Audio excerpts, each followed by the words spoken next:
बिस्मिल्लाहिर्रहमानिर्रहीम अस्सलाम वालेकुम। 4.3 के दूसरे लेक्चर के साथ 9 साइंस के लिए आप लोगों के सामने हूँ। आज हमने क्वेश्चन नंबर 4 जिसका पहला पार्ट हमारे स्मार्ट सिलेबस का हिस्सा है और क्वेश्चन नंबर 4 का पांचवा पार्ट हमारे स्मार्ट सिलेबस का हिस्सा है। पिछली एक्सरसाइज में पिछले लेक्चर में बेसिकली मैं कहता रहा कि क्वेश्चन नंबर 4 और 5 हम अगले लेक्चर में करेंगे, लेकिन वो 4 और 5 नहीं था, वो सिर्फ 4 ही था। चौथा क्वेश्चन ही इसका जो है वो आखिरी क्वेश्चन है।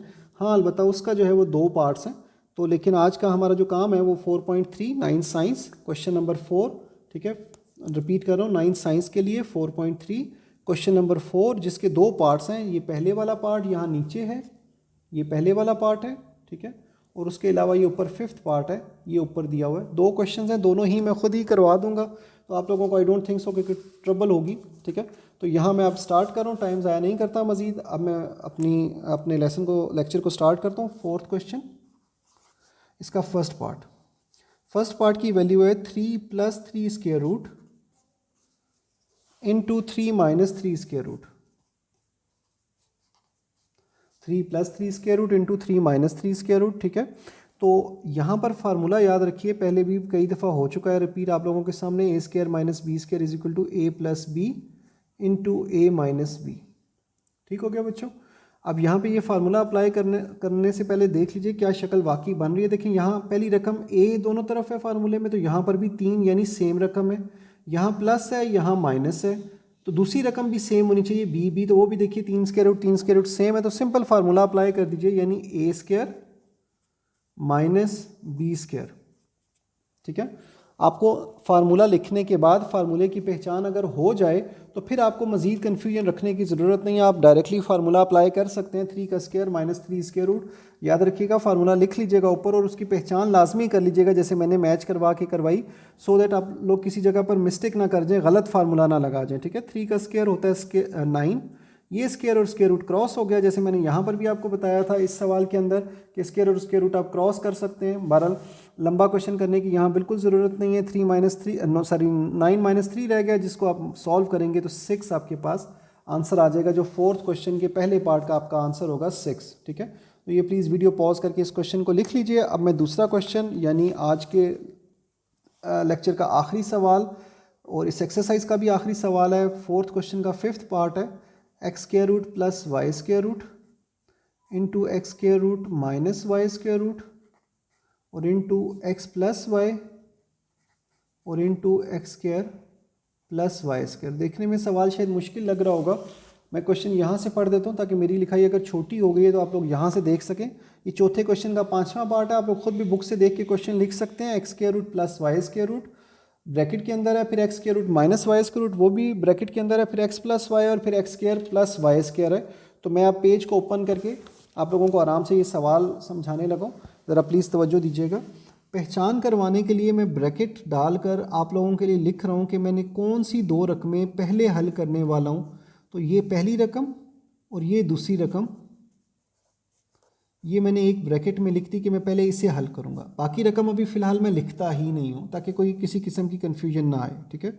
वही formula a² - b² = a + b into a - b। अच्छा, ये फार्मूला कंपेयर कर लीजिए। देखिए जो रकम यही है वो यहाँ पर भी वही है, जो रकम यहाँ पर है, इसी तरह यहाँ पे जो रकम है वही रकम यहाँ पे है, बीच में प्लस और माइनस चाहिए तो प्लस और माइनस है, तो आपने लेफ्ट हैंड साइड बना लेनी है, यानी पहली रकम का स्क्वायर माइनस दूसरी रकम का स्क्वायर। यहाँ तो मैंने आपको ब्रैकेट सिर्फ पहचान के लिए डलवाई थी, लेकिन यहाँ ब्रैकेट की ज़रूरत है क्योंकि अभी हमने आगे रकम लिखनी है। अगर आप इधर ब्रैकेट नहीं डालोगे और यहाँ लिख दोगे x + y, तो ऐसे समझ आएगी जैसे ये x + y सिर्फ इस y के साथ मल्टीप्लाई हो रहा है, जबकि बेसिकली वो पूरी वैल्यू के साथ मल्टीप्लाई हो रहा है। तो इसलिए x² + y² और x + y as it is मैंने साथ में लिख लिया है। x + y और x² + y² ये मैंने एज इट इज़ साथ में लिख लिया। यहाँ अब स्क्वायर रूट से कट कर x बच जाएगा, स्क्वायर रूट से कट कर y बच जाएगा, और ये मैंने सवाल की जो रकम कंटिन्यू कर रहा था वो लिखी है, ठीक है।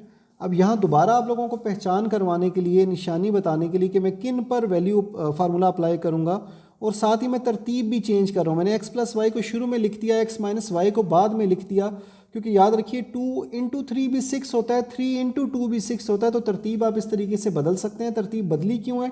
ताकि वो फार्मूले के साथ एग्जैक्टली मैच कर जाए, पहले प्लस वाली और फिर माइनस वाली। अलबत्ता ये तरतीब बदलना कोई बहुत ज़रूरी नहीं था, ना ये निशानी रखना ये कोई बहुत ज़रूरी था, ये मैंने आप लोगों को पहचान के लिए करवाया। अब यहाँ मैं दोबारा फार्मूला नहीं लिख रहा बल्कि डायरेक्ट अप्लाई कर रहा हूँ, ए स्क्वायर माइनस बी स्क्वायर। उसी लॉजिक के तहत यहाँ ब्रैकेट डालूंगा, क्योंकि अगर ब्रैकेट नहीं डालूंगा तो ऐसे लगेगा जैसे x square plus y square सिर्फ वाई स्क्वायर के साथ मल्टीप्लाई हो रहा है, जबकि एक्चुअली बात ये है, एक्चुअल में बात यह है कि आपकी ये पूरी रकम इस पूरी रकम के साथ मल्टीप्लाई हो रही है। ठीक है, तो अब ये बन गया x square minus y square, और उधर से साथ में आया x square plus y square.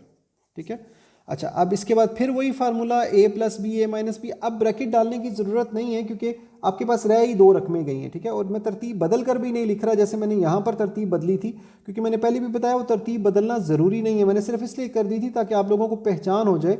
तो अब तो 2 दफ़ा एक ही सवाल में फार्मूला लगा है तो ऑटोमेटिकली पहचान हो चुकी होनी चाहिए। This is a plus b, this is a minus B.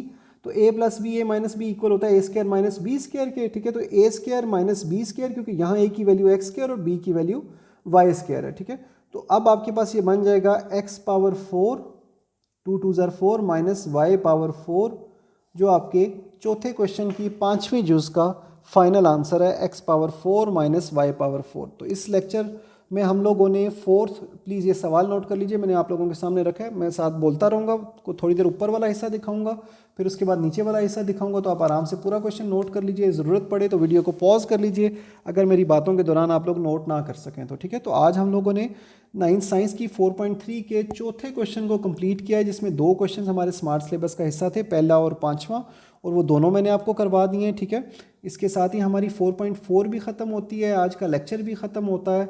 ठीक है, और अगर कोई भी आप लोगों का सवाल हो बच्चों तो वो प्लीज़ ज़रूर पूछिएगा, मैं पूरी कोशिश करूँगा इंशाल्लाह आप लोगों के हर सवाल का रिप्लाई करने की, आप लोगों को क्लियर करने की। और अगर ज़रूरत महसूस हुई तो दोबारा से उस रिमेनिंग सिलेबस के लिहाज से जो भी आपका सवाल होगा उसके लिहाज से एक अलग से वीडियो बनाकर पोस्ट करने की भी मैं पूरी कोशिश करूँगा। बहरहाल आज के लिए इतना ही था। इस लेक्चर के अंदर हमने सिर्फ चौथा क्वेश्चन कवर किया। अगले लेक्चर में इंशाल्लाह हम लोग 4.5 स्टार्ट करेंगे। 9th साइंस का जो अगला लेक्चर होगा वो 4.5 की बेस पर होगा। आप लोगों का कोई सवाल हो तो वो प्लीज़ ज़रूर पूछिएगा और अपना अपना ध्यान रखिएगा। इंशाल्लाह अगले लेक्चर में मुलाकात होगी। फ़िलहाल अल्लाह हाफिज़, अपना अपना ध्यान रखिएगा।